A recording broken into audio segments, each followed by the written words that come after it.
हाँ जी। तो चित्रकला पढ़ रहे थे हम। कल हमने मेवाड़ वाली चित्रकला कंप्लीट कर ली थी। आज एक नई चित्रकला पढ़ेंगे, अपने मारवाड़ की चित्रकला के बारे में जानेंगे। मेवाड़ वाली में हमने उसके 3 पोर्शन पढ़े थे। एक चावंड पढ़ा था जो बाद में उदयपुर में आके कंटिन्यू हुआ था। एक हम पढ़ रहे थे नाथद्वार और एक हम पढ़ रहे थे देवगढ़। चावंड में हम पढ़ रहे थे कि महाराणा प्रताप के टाइम शुरू होती है। नासिरुद्दीन उनका मुख्य चित्रकार था, ढोलामारू का चित्र बनाया गया था। अमर सिंह के टाइम में 1605 में वही नासिरुद्दीन रागमाला बनाता है, 12 मासा का चित्रण किया जाता है। जगत सिंह प्रथम का टाइम स्वर्ण काल था, जब चित्रों की ओबरी या तस्वीर और कारखानों की स्थापना की गई थी। आपके साहिबदीन और मनोहर मुख्य चित्रकार थे। साहिबदीन व्यक्तिगत चित्र बनाता है, रागमाला का चित्रण करता है। संग्राम सिंह सेकंड के टाइम में कलीला दमना और मुल्ला दो प्याजा के लतीफे चित्रित किए गए थे। लाल, पीले, नीले, हरे, सफेद रंगों का प्रयोग ज्यादा किया करते थे वो लोग। और हम पढ़ रहे थे कदम्ब के पेड़ का चित्रण किया गया था उनके अंदर। और हम उसके अंदर पढ़ रहे थे कि 3D इफेक्ट दिखाई देता है अपने को उन चित्रों में। अजंता शैली से प्रभावित थी मेवाड़ वाली चित्रकला। राजस्थान में सबसे पहले शुरू ही वही चित्रकला हुई थी।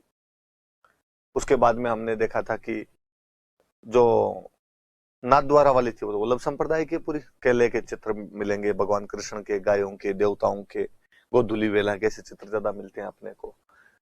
हरे व पीले रंग का प्रयोग किया गया था। देवगढ़ वाला एक ठिकाना था और वो मेवाड़, मारवाड़ और ढूंढाड़ तीनों का मिश्रण है। श्रीधर अंधारे उसके बारे में बताते हैं सबसे पहले हमें। और अजारा की ओबरी और मोती महल के भित्ति चित्र देखने को मिलते हैं अपने को। तो ये मुख्य मुख्य चित्रकला पड़ी थी। आज एक नई चित्रकला पढ़ते हैं, मारवाड़ चित्रकला। एक तिब्बत का इतिहासकार आया था एक अपने, तिब्बती हिस्टोरियन था, तारानाथ लामा।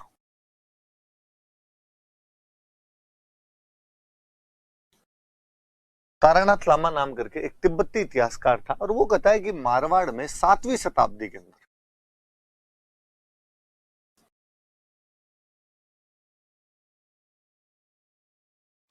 श्रृंगधर नाम का एक चित्रकार था।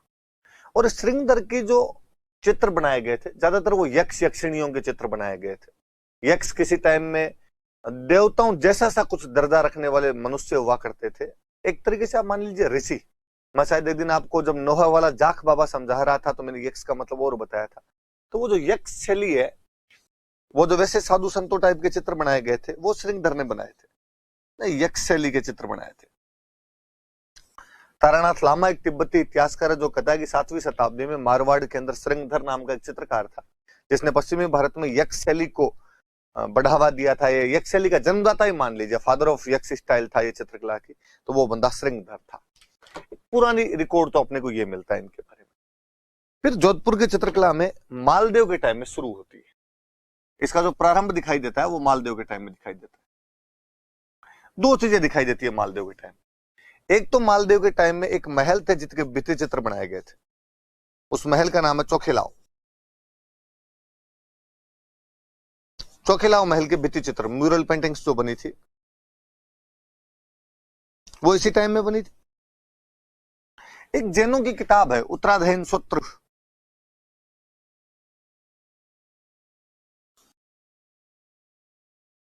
वो उत्तराधयन सूत्र जो है वो इसी टाइम में चित्रित किया गया था। तो 2 चीज, मालदेव के टाइम में जोधपुर की चित्रकला शुरू होती है। चोखेलाओ महल के भित्ति चित्र और उत्तराधयन सूत्र नाम का ग्रंथ है, ये ग्रंथ का नाम है, ये चित्रित किए गए थे।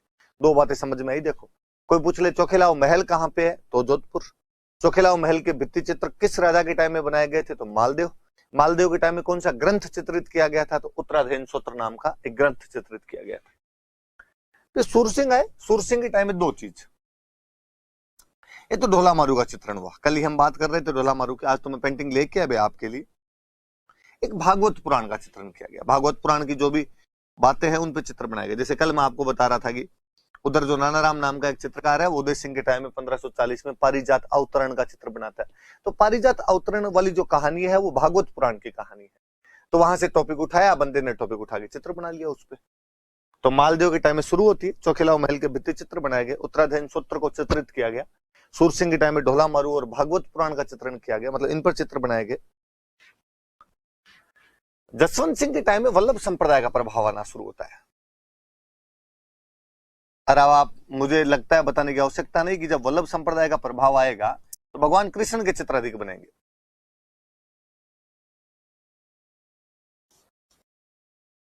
भगवान श्री कृष्ण के चित्र अधिक बनाए गए।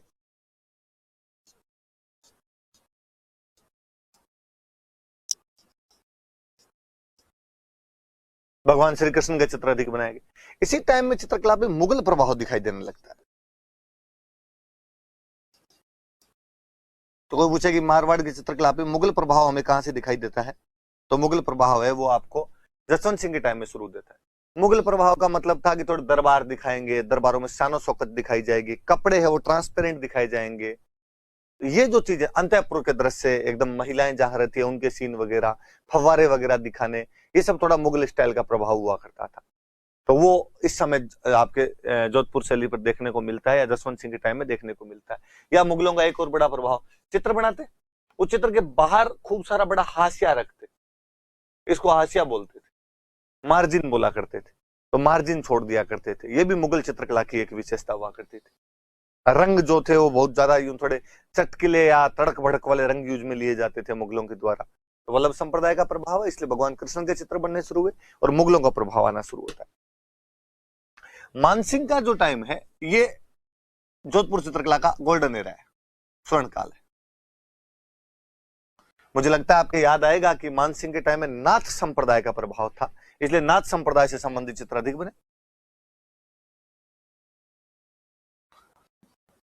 नाथ संप्रदाय से संबंधित चित्र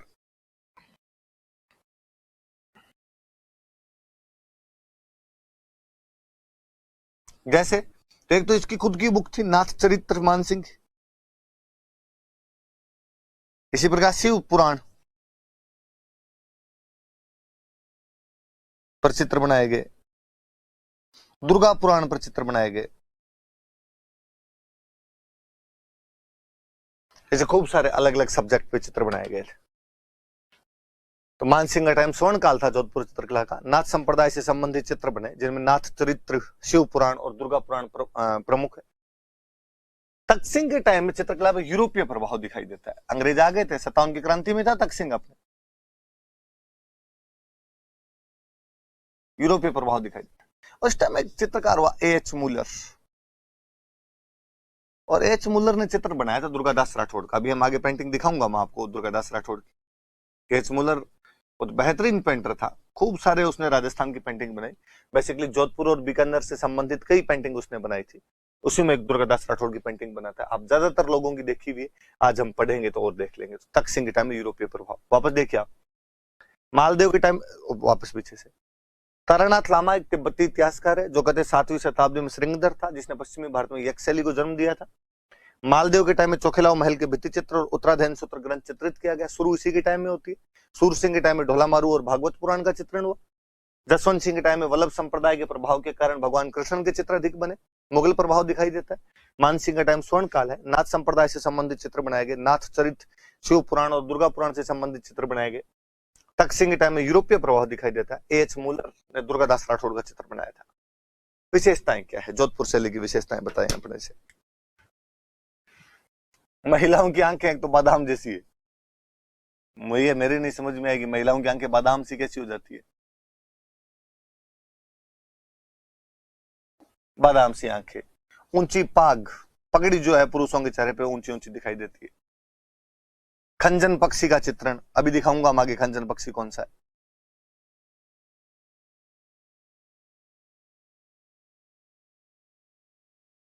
लाल व पीला रंग ज्यादा,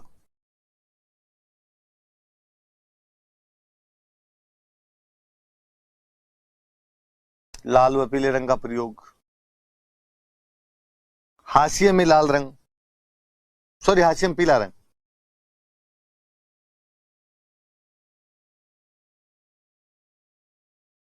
हाशिए में पीला, हाशिए समझ जाओगे आप, ये जो साइड के अंदर छोड़ा हुआ है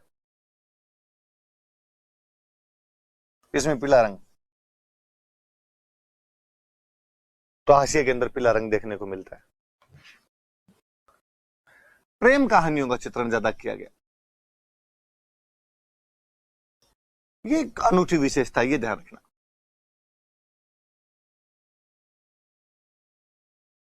प्रेम कहानियों का चित्रण खूब सारा हुआ, जैसे ढोला मारू,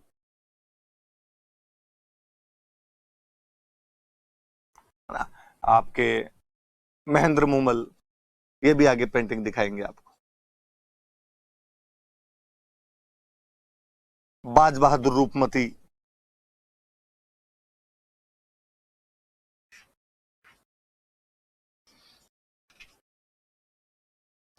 बादलों का खूब चित्रण किया गया।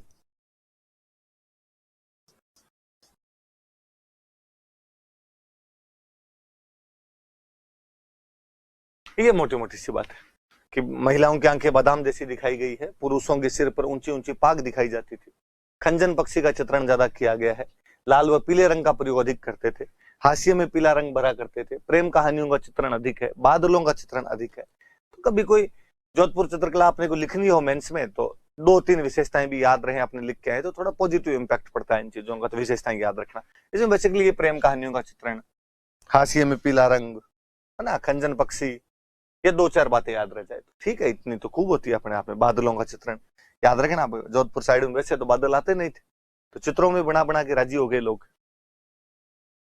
चित्रकारों के नाम देखिए आप, ये ज्यादातर चित्रकार तो जो है ये आपके मानसिंह के टाइम के,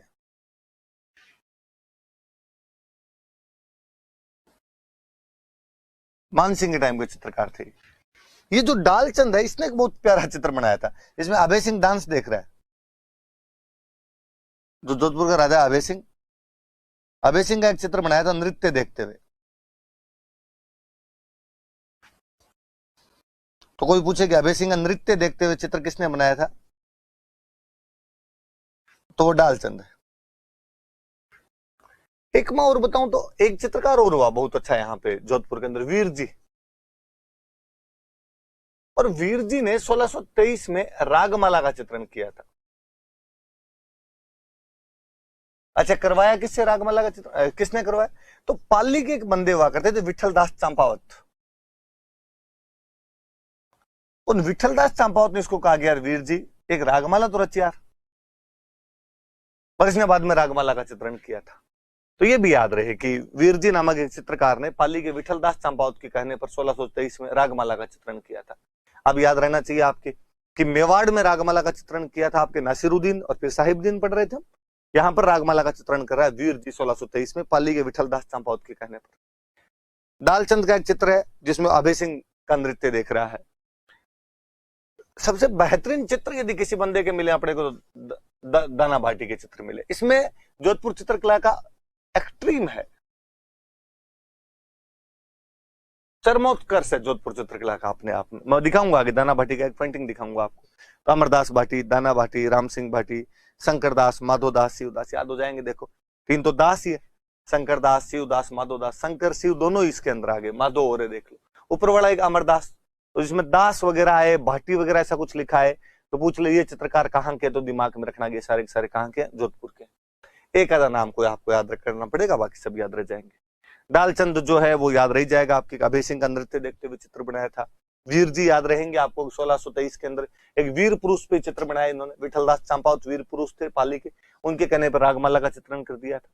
एक और बड़ी जोरदार बात, जोधपुर चित्रकला में एक भारत की पुरानी बुक थी मतीराम, सॉरी मतीराम राइटर का नाम, मतीराम की बुक थी रसराज। इस रसराज में खूब चित्र बनाए गए थे, इसकी जो कहानियां है उसका चित्रण किया गया था। मतीराम राइटर का नाम है, चित्रकार नहीं भाई, चित्रकार तो यही चित्रकार थे जिन्होंने चित्र बनाए थे। पर मतीराम की पुस्तक रसराज का चित्रण कौन सी चित्र शैली में किया गया था, तो मारवाड़ चित्र शैली में किया गया था। याद रखना थोड़ी सी ये बात अपने, ये भाई अपने जोधपुर चित्रकला हो गई। आगे बढ़े हम बीकानेर चित्रकला। बीकानेर चित्रकला राय सिंह जी के टाइम में शुरू होती।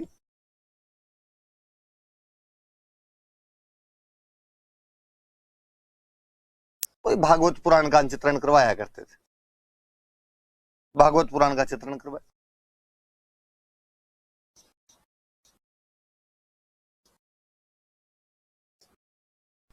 अनूप सिंह का जो टाइम है वो बीकानेर के चित्रकला का स्वर्ण काल, और मत कहूंगा यार अनूप सिंह का टाइम बीकानेर के चित्रकला का स्वर्ण काल नहीं है। अनूप सिंह का जो टाइम है वो वास्तव में बीकानेर की चित्रकला ही नहीं बल्कि बीकानेर के हर डिपार्टमेंट, कला के हर क्षेत्र का स्वर्ण काल था अनूप सिंह का जो टाइम था। कारण भी था, अनूप सिंह के समकालीन उधर मुगल बादशाह था औरंगजेब। औरंगजेब ने विभिन्न कलाओं पर रोक लगा दी थी, संगीत, चित्रों पर रोक लगा दी थी, और वे तमाम लोग जो मुगल दरबार में अब तक रहते थे वो भाग के राजस्थान की तरफ आए। और जब राजस्थान में उनको अनूप सिंह जैसा बंदा मिल गया, वो 12-25 थी, उसने इनको प्रेसरे प्रदान किया था। बीकानेर में वास्तव में 2 प्रकार की चित्रकला हुआ करती थी, एक उस्ता कला और एक मथेरेना कला। दो अलग अलग चित्रकलाओं के बारे में हम पढ़ेंगे। उस्ताद तो एक शब्द होता है, उस्ताद, मैं शायद कभी पहले बता चुका हूं आपको।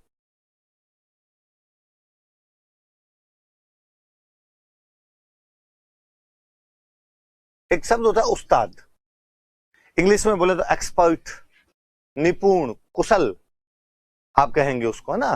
जो किसी काम में एक्सपर्ट हो, किसी काम में निपुण हो, कुशल हो, उस्ताद हो, तो उसे क्या कहा जाता है? उस्ताद। मुगलों के दरबार में लाहौर के अंदर कुछ ऐसे चित्रकार थे जो बहुत अच्छी पेंटिंग्स बनाया करते थे। बीकानेर के राजा इनको अपने दरबार में लेके आ गए थे। उन उस्तादों ने बीकानेर में जो चित्र बनाए वो उस्ता कला हो गई। खूब सारे अलग अलग प्रकार के चित्र बनाए थे। हालांकि हम लोग एक ही बात के लिए इनको जानते हैं कि हम कहते हैं कि इन्होंने, हाँ मैं ये बात बताऊं उससे पहले, मैं कई बार जब ऑफलाइन क्लास में बच्चों से पूछता हूं कि यार उस्ता कला क्या होती है, और बच्चा बड़े जोर शोर से जवाब देता है कि सर ऊंट पर जो की जाती है। मैं पूछता हूं उसको कि ऊंट पे क्या की जाती है, तो सर ऊंट पे डिजाइन बना देते हैं। तो ऊंट पे डिजाइन कैसे बना देते हैं? सर ऊंट के बाल काटेंगे और ऊंट के बाल काट के उस पर डिजाइन बना दी जाएगी। इसमें क्या कला हुई? बहुत साधारण सी बात है, कोई बालों को काटने वाला उस प्रकार से डिजाइन बना सकता उन पे। वास्तव में उस्ता कला ये ऊंट के बाल वाली डिजाइन नहीं है।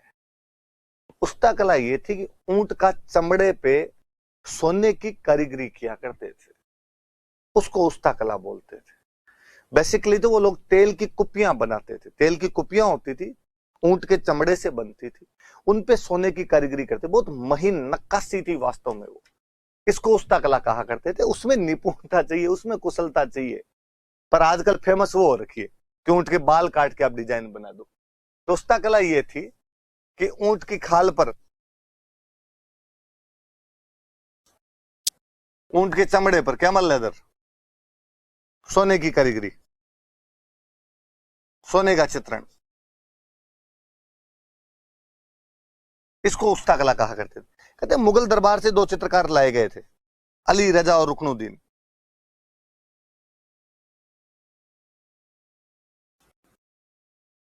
इन्होंने शुरू की थी। तो बीकानेर में इस उस्ता कला को शुरू करने वाले कोई बंदे थे, तो अली रजा और रुकनुद्दीन थे। ये इस चित्रकला को शुरू करते हैं। अब तो बीकानेर में खूब ही होती है, बीकानेर के कैमल हाइट ट्रेनिंग सेंटर में सिखाई जाती है।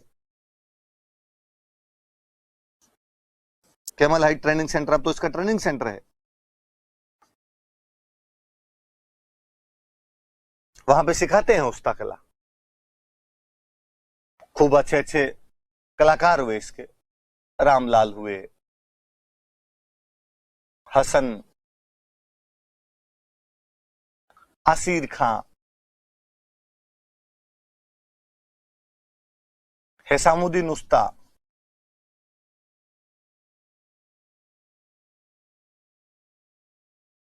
और ये हैसामुद्दीन जी जो थे इनको पद्मश्री मिला हुआ है। इब्राहिम, ईसा, शाहदीन, खूब सारे हुए थे। पर सब प्रकार की पेंटिंग की है भाई इन्होंने। कागजों पे भी चित्र बनाए थे, ऊंट के चमड़े पे भी चित्रकारी की थी इन्होंने, ऊंट की खालवल डिजाइन वगैरह भी बनाई थी। जितने प्रकार के चित्र बनाए जा सकते हैं सब प्रकार के, कैनवास पे बनाए थे, वसलियों पर बनाए थे। तो खूब सारे चित्रकार देख लो। तो उस्ता कला क्या है? तो ऊंट की खाल पर सोने का चित्रण किया जाता था। इसके लिए उस्तादों को मुगल दरबार से बुलाया गया था। दो उस्ताद मुख्य थे, अली रजा और रुकनुद्दीन, जिन्होंने इसको शुरू किया था। वर्तमान में बीकानेर के कैमल हाइट ट्रेनिंग सेंटर के अंदर उस्ता कला सिखाई जाती है। इसके मुख्य मुख्य कलाकार रामलाल, हसन, आसिर खां, हिसामुद्दीन उस्ताद, जिसको इसके लिए पद्मश्री दिया गया था बाद में, इब्राहिम, ईसा और शाहदीन है। अलग अलग दूसरे चित्र भी इन लोगों ने बनाए थे। उस्ता कला का मतलब केवल ये मत मान लेना कि केवल ऊंट वाला काम ही करते रहते थे सारे दिन। चित्रकार थे, अच्छे पेंटर थे, दूसरे काम भी करते थे। मथेरेना कला, ये मथेरेना जैन होते हैं, तो ये जैन चित्रकार थे।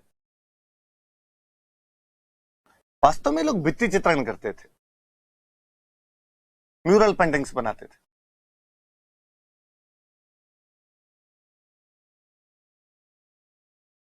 देखो भित्ति चित्रण दो प्रकार का हो सकता है। एक तो जब दीवार मकान बन रहा हो तो गिली दीवार पर यदि बनाए जाए, उनको तो बोलते हैं फ्रेस्को।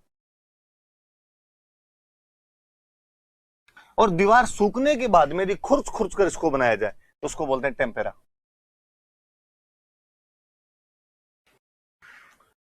यदि गिली दीवार पर बनाया जाए तो फ्रेस्को कहते हैं। फ्रेस्को इसका एक नाम और होता है, अराइस। और यदि दीवार सूखने के बाद बनाया जाए तो उसको बोलते हैं टेम्पेरा। कि मकान बन गया, दीवार सूख गई, अब खुर्च के बनाओगे भित्ति चित्र तो टेम्पेरा है। दीवार जब बन रही थी गिले प्लस्तर पर यदि आप बनाओगे, वेट दीवार पर बनाओगे तो उसे फ्रेस्को अराइस कहते हैं। वास्तव में बीकानेर वाले ये जो थे फ्रेस्को करते थे, फ्रेस्को अराइस करते थे। अच्छा, बनाते क्या थे? तो राजा महाराजाओं के चित्र।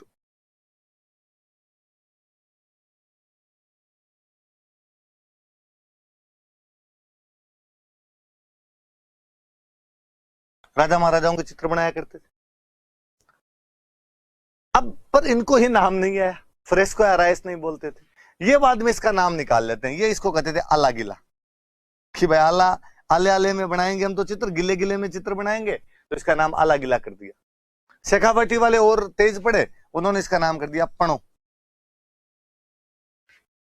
तो मथेरना कला वास्तव में जैनों में एक सबकास्ट होती है मथेरना, उनके द्वारा भित्ति चित्रण किया जाता था, जो कि गिले प्लस्तर पे किया जाता था।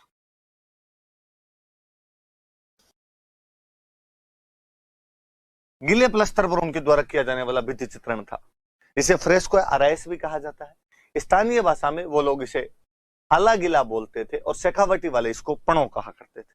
खूब अच्छे अच्छे चित्रकार वे इसके, चंदूलाल, मुन्नालाल, मुकुंद, ऐसे चलो। तो दो प्रकार की चित्रकला बीकानेर में उस्तादों द्वारा शुरू की गई उस्ता कला, अली राजा रुकनुद्दीन द्वारा। मथेरना नाम के मथेरना जो जैन चित्रकार थे उनके द्वारा जो गिले प्लस्तर पर चित्रकारी की जाती थी उसको मथेरना कला। लोकल भाषा में इसको आला गिला या पणो कहा जाता था। वैसे इसका नाम फ्रेस्को अराइस होता है। गिले प्लस्तर पर वो राजा महाराजाओं के चित्र बनाया करते थे। इसका मतलब है कि राजा महाराजा जब भी कोई महल वगैरह बनाते तो गिले प्लस्तर पे उसको कहते भाई पेंटिंग बना दे यहाँ पे। वो जो पेंटिंग बना दिया करते थे उसको लोकल भाषा में वो लोग गिला आला गिला बोल दिया करते थे। मथेरना बनाते इसलिए मथेरना कला कर देते हैं। वैसे उसका नाम फ्रेस्को अराइस है। मुझे एक मूवी याद आती है, लव आजकल, सैफ अली खान दीपिका पादुकोण की एक मूवी है इम्तियाज अली की, और उसके अंदर सैफ अली खान और दीपिका पादुकोण में ब्रेकअप होता है। विदेश में रहते हैं वो लोग। दीपिका पादुकोण कहती है मैं वापस इंडिया जा रही हूं तथा इंडिया जाके फ्रेस्को करूंगी। मूवी को देखते हुए अपने एकदम कान खड़े हो गए, फ्रेस्को करेगी, ये गिले प्लस्तर पर चित्रकारी करेगी। फिर मूवी में अगला सीन दिखाते हैं कि सैफ अली खान उसको मनाने के लिए आया है, वो एक बिल्डिंग के अंदर और दीवार को खुर्च के उस पर चित्र बना रही है। अरे तो टेम्पेरा कर रही है। फिर इसने ऐसा क्यों कहा कि मैं फ्रेस्को करूंगी? इसका मतलब डायरेक्टर गलत बना गया सीन। उसने करवाई टेम्पेरा है, बुलवाया फ्रेस्को है। फिर मुझे लगा यार इम्तियाज अली इतना बड़ा डायरेक्टर ऐसी गलती कैसे कर सकता है। फिर समझ में आया कि लोग भी कहां फ्रेस्को टेम्पेरा को नोटिस करते हैं। लोगों को दीपिका पादुकोण देखनी थी, इम्तियाज अली ने उसको बहुत खूबसूरती के साथ दिखा दिया। बाकी चीजें कौन फ्रेस्को कर रही, कौन टेम्पेरा कर रही, तेरे जैसे कोई दिमाग में कुछ नहीं आ जाए तो भले ही हो, बाकी कौन ध्यान देता है इस तरफ और कौन नहीं देता है। आप ध्यान देना भाई, गीले पे कराए तो फ्रेस्को, सूखे पे कराए तो टेम्पेरा है। तो ये दो प्रकार की चित्रकला थी बीकानेर में, उस्ता कला और मथेरना कला। विशेषता है बीकानेर चित्रकला की, खूब सारी विशेषता है। ये तो मुगल चित्रकला का प्रभाव है, ऑब्वियस सी बात है, मुगलों के साथ में लंबे टाइम तक रहे। तो बीकानेर के ज्यादातर राजाओं की पोस्टिंग साउथ में रखी, तो दक्षिण चित्रकला का प्रभाव है। बीकानेर पंजाब के पास में पड़ता है तो पंजाब चित्रकला का प्रभाव है। तीन तो ये दिखाई देते हैं, मुगल चित्रकला का प्रभाव, दक्षिण चित्रकला का प्रभाव है और पंजाब चित्रकला का प्रभाव।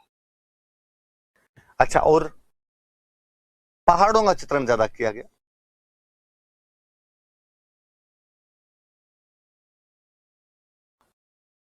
रेत के टीलों का चित्रण ज्यादा किया गया।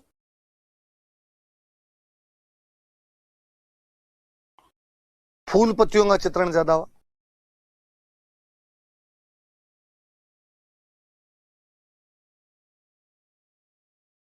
फूल पत्तियों का चित्रण अधिक। महिलाएं एकदम जीरो फिगर दिखाई गई है, पतली पतली सी महिलाएं, एक हरी तनवंगी,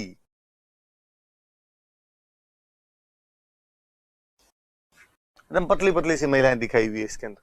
एक बड़ी जोरदार विशेषता है इसकी कि मुस्लिम चित्रकारों ने हिंदू देवी देवताओं के चित्र बनाए। मुस्लिम चित्रकार है और हिंदू देवी देवताओं के चित्र है। सांप्रदायिक सद्भाव है अपने आप। और अभी देखो पीछे मैंने जितने चित्रकार भी बताए थे उनमें ज्यादातर मुस्लिम थे। राजा चूंकि हिंदू थे तो राजा तो हिंदुओं के चित्र बनवाएंगे, तो मुस्लिम चित्रकारों ने भी भाई हिंदू देवताओं के चित्र बना दिए थे। मुझे और याद आता है कि मैं शायर का नाम भूल रहा हूं, पर किसी एक शायर का बीकानेर के बारे में डायलॉग है, तेरा सारा जहर उतर जाएगा 2 दिन मेरे शहर में रहकर तो देख, कि जो भी दिमाग का कचरा है वो सारा साफ हो जाएगा, 2 दिन कोई बीकानेर में रह के तो देखे। तो सांप्रदायिक सद्भाव पे कही गई लाइन है, याद रखना। आप बीकानेर का नाम लेके क्यों लिखो, कल को कोई ऐसे आए उसमें भारत के बारे में राजस्थान के बारे में लिखना, आपने उधर चिपकाना, किसको पता एग्जैक्टली बीकानेर के बारे में बोली गई या नहीं बोली गई। आप कहीं ऐसी बात लिखो तब कहना कि भारत की गंगा जमुना तहजीब को देखकर लगता है, बाद में लाइनें चिपका देना आपने। तो ये मैं लाइन जब भी पढ़ता हूं कि मुस्लिम चित्रकारों ने हिंदू देवताओं के चित्र बनाए थे, तब मुझे लगता है कि हाँ यार ये बात तो सही है। एक और बड़ी जोरदार बात, एक तो बीकानेर के चित्रकार और एक शेखावाटी के चित्रकार, चित्रों के साथ में नाम और तिथि लिख दिया करते थे। ये विशेषता बाकी जगह देखने को नहीं मिलती। नेम एंड डेट यदि कहीं पर देखने को मिलता है तो ये बीकानेर और शेखावाटी के चित्रकारों के साथ में देखने को मिलता है कि वो चित्रों के साथ में अपना नाम भी लिखते थे और तिथि भी अंकित कर दिया करते थे। बाकी भारत में लोग यूं देखते कि यार सब भगवान का करवाया हुआ है, नाम लिखने से क्या फायदा है। मैं हमेशा कई बार क्लास में हंसता रहता हूं कि यार भारत में हम हर चीज में भगवान को क्रेडिट दे देते हैं, खुद कभी क्रेडिट लेते हैं। कि पापा से कोई पूछेगी बिजनेस अच्छा चल रहा है आपका, तो पर पापा कहेंगे अरे अरे सब भगवान की दया है। किसी और बंदे से पॉलिटिक्स ऐसी चल रही है, उसको कहा जाएगा नेताजी आजकल तो खूब प्रगति कर रहा है, अरे सब ऊपर वाले की दया है। आपका सिलेक्शन हो जाएगा, आपसे पूछेंगे कि आपने मेहनत की, आपका सिलेक्शन हो, आप वापस करो, उसकी कृपा है, उसकी कृपा के बिना कुछ ही नहीं हो सकता। तो भारत में लोग किताब लिखने के बाद और चित्र बनाने के बाद में उसके नीचे नाम तक नहीं लिखते थे। ये बीकानेर वालों ने शुरू किया कि ना भाई साहब ऊपर वाले की तो है जो है, पर मेरी भी मेहनत है, मेरा नाम है, मेरी डेट है इसके साथ में, तो नाम और तिथि भी लिख दिया करते थे। बीकानेर वाले में रंग भी अच्छे अच्छे मिलेंगे आपको। लाल रंग यूज में लिया करते थे, बैंगनी रंग यूज में लिया इन लोगों ने, बादामी रंग यूज में लिया, स्लेटी रंग यूज में लिया, तो खूब सारे अलग अलग रंग भी यूज में लिए गए थे। तो मुगल, दक्षिण और पंजाब चित्रकला का प्रभाव है। पहाड़ों के चित्र बनाए गए, रेत के टीलों के चित्र बनाए गए, फूल पत्तियों का चित्रण किया गया।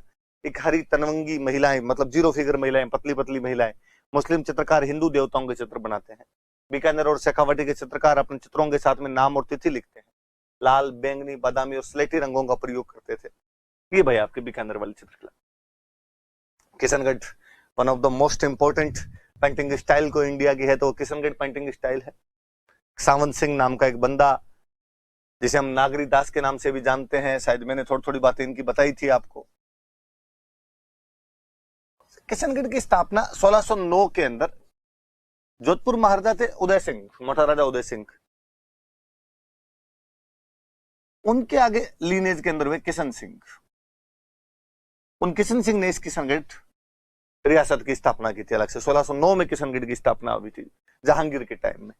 इसी में एक राजा वे सावंत सिंह, जिन पे वल्लभ संप्रदाय का इतना अधिक प्रभाव आ गया था कि उन्होंने अपना नाम बदलकर नागरीदास रख लिया था। भगवान कृष्ण पे बहुत प्यारी बुक लिखी थी उन्होंने, नागर समुच्चय।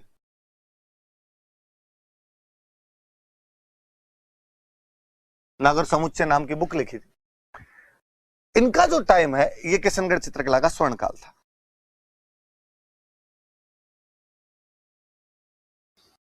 चूंकि वल्लभ संप्रदाय का प्रभाव था इसलिए राधा कृष्ण के चित्र अधिक बनाए गए थे।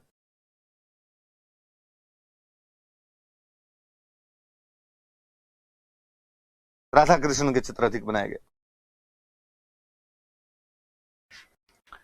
सावंत सिंह पर वल्लभ संप्रदाय के प्रभाव की वजह से राधा कृष्ण के चित्र अधिक बने। इन्होंने नागर समुच्चय नामक पुस्तक लिखी थी। इनका समय किशनगढ़ चित्रकला का स्वर्ण काल था। चित्रकारों के कुछ तो ये नाम आप देखिए इसमें, नानक राम, सीताराम, सूरध्वज, मूलराज, मदन सिंह, रामनाथ, सवाई राम, लालड़ी दास। पढ़ने की कोशिश करना, 2-4 भी यदि दिमाग में कोई फंस गए ना तो बढ़िया बात है, क्योंकि प्रीलिम्स में कई बार इनमें से कोई क्वेश्चन आ जाता है और वो 4-5 नाम एक साथ देके पूछते हैं इनमें से कौन था और कौन नहीं था। एक आधा दिमाग में फंसा हुआ रहेगा, थोड़ा ठीक रहेगा। एक कई नाम जैसे लालड़ी दास थोड़ा अलग सा दिखता है, यार ऐसा नाम अलग सा है, थोड़ा यूनिक सा नाम है अपने आप के अंदर, है ना। सवाई राम, रामनाथ, मदन सिंह, मूलराज, ये ध्वज ध्वज वाले इसके अंदर ज्यादा मिलेंगे। जैसे मैं 2 चित्रकार और बताऊंगा अभी, सीताराम, नानक राम।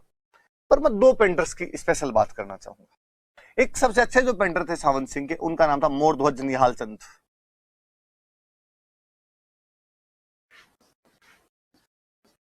मोरध्वज निहाल चंद सबसे मुख्य पेंटर ये थे। और इन्होंने एक तो आपके नागर समुच्चय का चित्रण किया। नागर समुच्चय बुक लिखी उन्होंने थी, नागरीदास जी ने, सावंत सिंह जी ने, और उसमें चित्र बनाने का काम इन्होंने किया था। राधा कृष्ण वाले चित्र इन्होंने बनाए।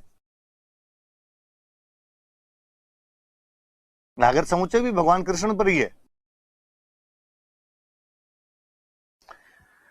जब भगवान कृष्ण तो बना लिए, जब राधा बनाने की बात आई, सब राधा कैसी बनाई जानी चाहिए, तो कहा राधा, सावंत सिंह जी ने कहा मेरी जो प्रेमिका है उसकी तरह की राधा बना दो। और इनकी प्रेमिका का नाम था रसिक बिहारी। तो उस रसिक बिहारी को राधा के रूप में चित्रित किया गया था। आज दिन तक आप राधा जी की जो भी घर में फोटो लगा रखी है, और यदि आप उसकी पूजा कर रहे हैं तो आज घर पे दोबारा देखना प्लीज, वो भगवान कृष्ण की प्रेमिका है या नहीं मुझे पता नहीं, पर वो सावंत सिंह की प्रेमिका रसिक बिहारी जरूर है। आज दिन तक राधा जी की जितनी भी पेंटिंग मिलती है वो सारी रसिक बिहारी की पेंटिंग है। तो रसिक बिहारी को राधा के रूप में चित्रित करवाने वाले सावंत सिंह जी थे। अपनी प्रेमिका को प्रसिद्धि कर गए यार पूरी तरीके से। अब रसिक बिहारी नाराज हुई। रसिक बिहारी का ये क्या मतलब हुआ, मतलब मुझे राधा बना के छोड़ दिया, इंडिविजुअल वैल्यू नहीं कोई मेरी। अरे नहीं, इंडिविजुअल वैल्यू भी आपकी। और एक इनका जो व्यक्तिगत चित्र बनाया गया था, इंडिविजुअल एक पेंटिंग बनाई गई थी, जिस पेंटिंग को हम कहते हैं बनी ठनी। तो बनी ठनी वास्तव में रसिक बिहारी की पेंटिंग है। रसिक बिहारी को वैसे तो राधा के रूप में चित्रित किया गया था, पर उनका एक फोटो अलग से और बनाया गया था, जिस फोटो को बनी ठनी कहा जाता है। अभी हम देखेंगे तब मैं बनी ठनी की और कई बातें बताऊंगा आपको। एक चित्रकार वे अमीर चंद, और अमीर चंद ने एक बहुत अच्छा सा चित्र बनाया था, चांदनी रात की गोष्ठी। गोष्ठी मतलब पार्टी, चांदनी रात की गोष्ठी। मोरध्वज निहाल चंद सावंत सिंह के मुख्य चित्रकार थे, जिन्होंने नागर समुच्चय का चित्रण किया उनकी बुक का। राधा कृष्ण के चित्र बनाए। राधा, रसिक बिहारी को राधा के रूप में चित्रित किया गया। रसिक बिहारी का एक व्यक्तिगत चित्र भी मोरध्वज निहाल चंद ने बनाया था, जिसे बनी ठनी कहा जाता है। अमीर चंद ने एक चांदनी रात की गोष्ठी नाम का चित्र बनाया था। कुछ चित्रकारों के नाम ये देखो, ध्वज ध्वज तो मैं कह रहा था आपको, सूरध्वज भी याद रख लेना इधर थोड़ा सा। लालड़ी दास थोड़ा अलग सा नाम याद रखना। सवाई राम, रामनाथ, मदन सिंह, मूलराज, सीताराम, नानक राम। विशेषताएं क्या है, एक तो इसमें हिमाचल प्रदेश की एक पेंटिंग स्टाइल है कांगड़ा, उस कांगड़ा शैली का प्रभाव है। कांगड़ा स्टाइल का प्रभाव दिखाई देता है।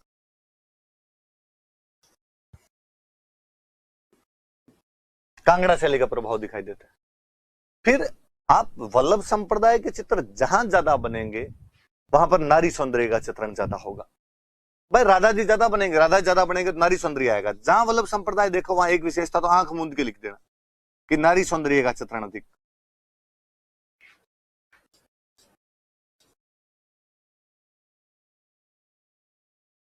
नारी सौंदर्य का चित्रण अधिक किया गया।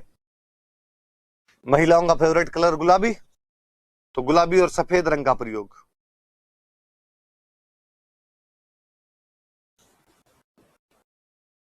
हाशिए में भी हल्का गुलाबी रंग।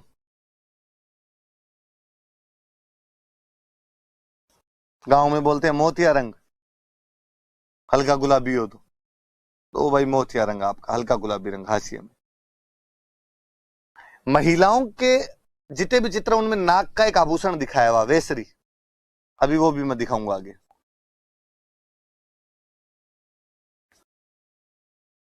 नाक का आभूषण वेश सब के अंदर दिखाया हुआ है इनके अंदर। केले के चित्र ज्यादा, वल्लभ संप्रदाय जहां होगा वहां पे केले के चित्र होंगे। सरोवरों का चित्रण ज्यादा, पौंड, इनके अंदर आपके सारस, हंस, इनका चित्रण ज्यादा किया गया।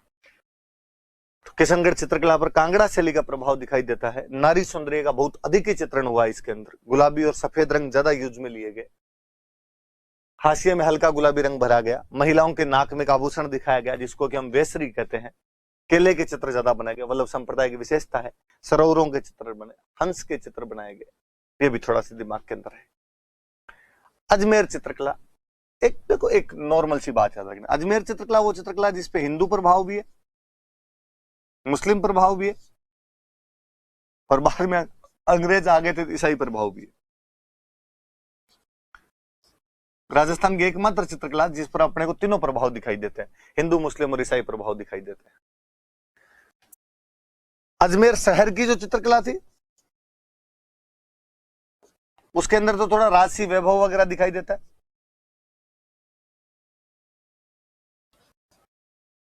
गांव की जो चित्रकला है उसके अंदर आपको लोक संस्कृति दिखाई देगी।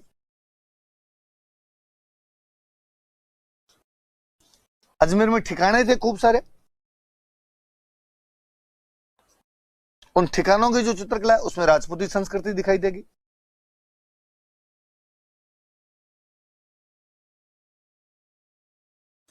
तो अलग अलग चीजें, हिंदू मुस्लिम, ये एक जोरदार बात है, ये याद रखें कि एकमात्र चित्रकला जिस पर हिंदू, मुस्लिम और ईसाई तीनों प्रभाव दिखाई देते हैं वो अजमेर चित्रकला है। शहर की चित्रकला में राजसी वैभव दिखाई देता है, गांव की चित्रकला में लोक संस्कृति दिखाई देती है, ठिकानों की चित्रकला में राजपूती संस्कृति दिखाई देती है। कौन कौन से ठिकाने थे अभी हम पढ़ते हैं। इसके चित्रकार है, देखो ये चांद जो था ये जूनिया ठिकाने का था, और इस चांद का एक बहुत अच्छा चित्र है पाबूजी पर बनाया हुआ, राजा पाबूजी। ये जो तैयब है ये ठिकाना था सावर। राम सिंह भाटी नांद का था। जालजी और नारायण भाटी खरवा के थे। माधोजी और राम मसूदा ठिकाने के थे। अल्लाह बख्श, उसना और साहिबा तीनों अजमेर के थे। जिसमें याद ये रखे जाए उसना और साहिबा ये दोनों महिला चित्रकार है।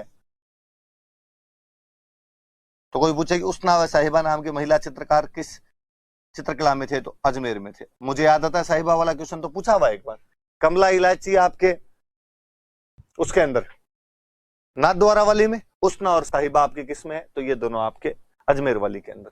चांद जूनिया का है जिसने राजा पाबूजी का चित्र बनाया। तैयब सावर ठिकाने का था। राम सिंह भाटी नांद ठिकाने का था। जालजी और नारायण भाटी खरवा के थे। माधोजी और राम मसूदा के थे। अल्लाह बख्श, उसना और साहिबा तीनों अजमेर के थे, जिनमें उसना और साहिबा दो महिला चित्रकार है। नागौर चित्रकला, और तो कोई ज्यादा विशेषता ही नहीं। एक तो नागौर चित्रकला में बुझे हुए रंग यूज में लिए गए, फीके फीके डल कलर यूज में लिए गए। वृद्धावस्था के चित्र, बुढ़ापे के, वो चित्र खूब अच्छे बनाए गए। पारदर्शी कपड़े, ट्रांसपेरेंट,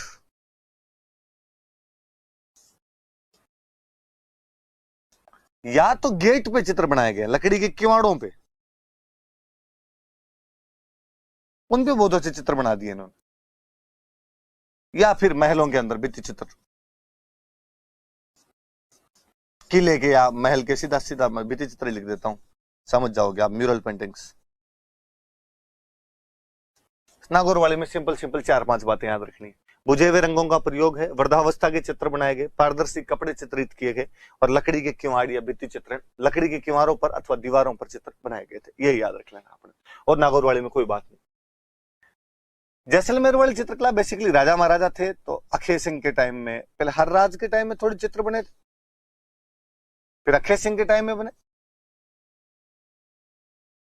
फिर मूलराज के टाइम में इनका संरक्षण मिला। तो कोई पूछे भाई जैसलमेर को चित्रकला को किन किन राजाओं का संरक्षण प्राप्त हुआ था, तो हरराज, अक्षय सिंह और मूलराज।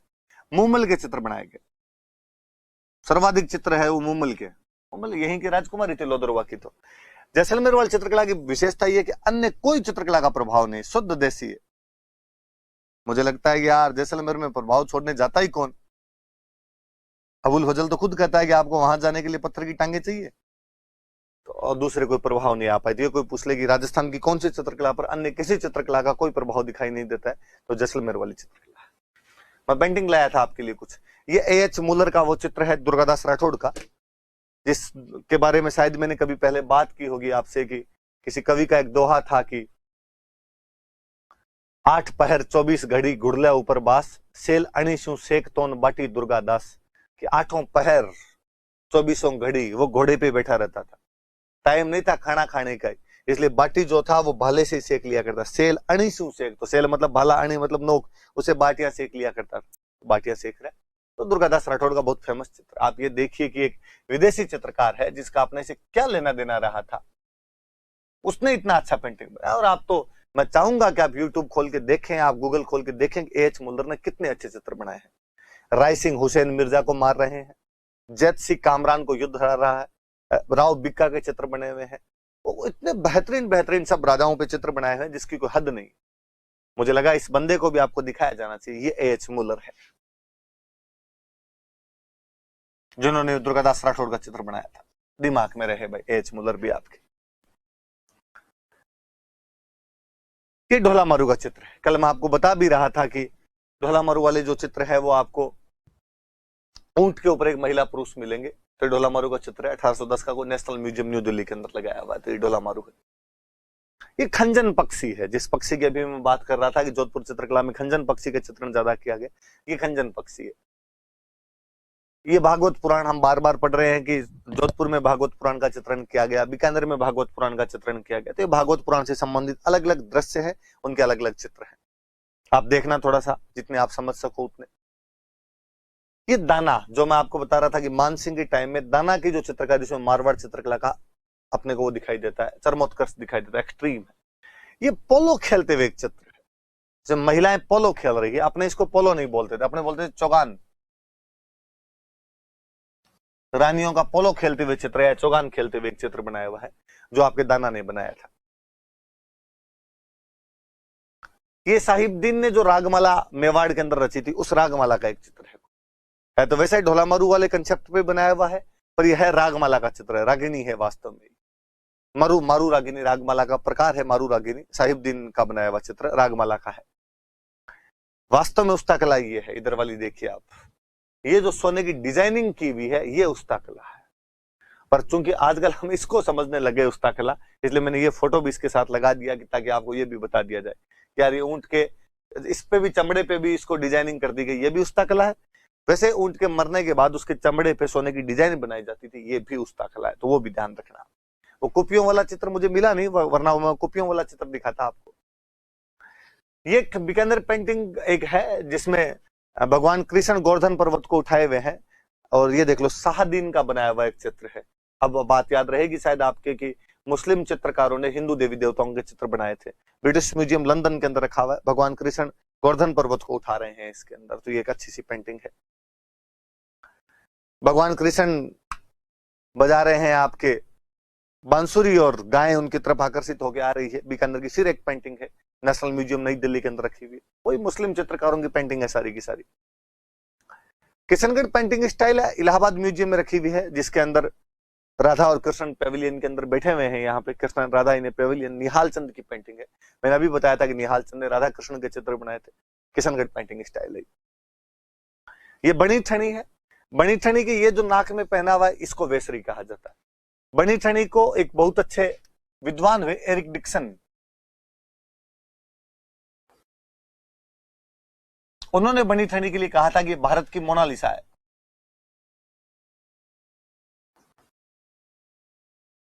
मुझे लगा आपको मोनालिसा की पेंटिंग भी दिखाई जानी चाहिए। लियोनार्डो दा विंची की बनाई हुई एक पेंटिंग है, मोनालिसा की पेंटिंग। हालांकि मैं तो जब मोनालिसा को देखता हूं तो मुझे लगता है इससे तो बेहतरीन अपने वाली है ये। इसमें ऐसा कुछ भी अलग से दिखाई नहीं देता। एक सिंपल सा महिला का फोटो है। अपने वाले ने खूब कलाकृतियां की है, खूब आप गहने वगैरह देखोगे, अंगुलियों की बनावट देखोगे, कितना सब कुछ किया। केवल चेहरा नहीं है इसके अंदर, बाकी भी सब कुछ चीजें उतनी वैसी वैसी दिखाई दी। वास्तव में महिला बनी ठनी लग रही है। पर चूंकि मोनालिसा फेमस होगी, मोनालिसा फेमस इसलिए है कि समझ नहीं आ रही कि मुस्कुरा क्यों रही है, क्या खुशी है इसके कि ये इतनी मुस्कुरा रही है। शायद राजस्थान जी की कंप्लीट होने वाली होगी इसलिए मोनालिसा मुस्कुरा रही होगी, जो भी कारण रहा हो। पर एरिक डिक्सन कहते हैं कि भारत की मोनालिसा। वास्तव में किशनगढ़ पेंटिंग को दो लोगों ने आगे बढ़ाया था, एक एरिक डिक्सन, एक बंदे का मैं नाम और बताना चाहूंगा आपको, फैयाज अली। तो कोई पूछे कि किशनगढ़ पेंटिंग स्टाइल पे किस किसने काम किया था, तो एरिक डिक्सन और फैयाज अली ने काम किया था। मोनालिसा पर हमने 1973 में 1973 में डाक टिकट जारी किया था, तो मोनालिसा पर डाक टिकट भी जारी हो चुका है। ये भी याद रखना कि इस पर डाक टिकट जारी किया जा चुका है। मुम्बल का फोटो है, हम अक्सर अभी बात कर रहे थे महेंद्र मुम्बल का, तो जैसलमेर में भी हम पढ़ रहे थे कि मुम्बल के चित्र ज्यादा बनाए गए। तो ये जो फोटो है ये मुम्बल का चित्र है, अक्सर आपने देखे होंगे धौलामरू और मुम्बल वाले। हम पहचान नहीं पाते अचानक कि कौन सा है कौन सा नहीं, देख रखा है कि नहीं देख रखा है। अब आपने देखा तो आपके ढंग से समझ में आ जाएगा। ये अपनी मारवाड़ की चित्रकला है। मैं चाहूंगा कि आप ढंग से इसको याद कर लें, कल हम बाकी वाली कंक्लूड कर लेंगे।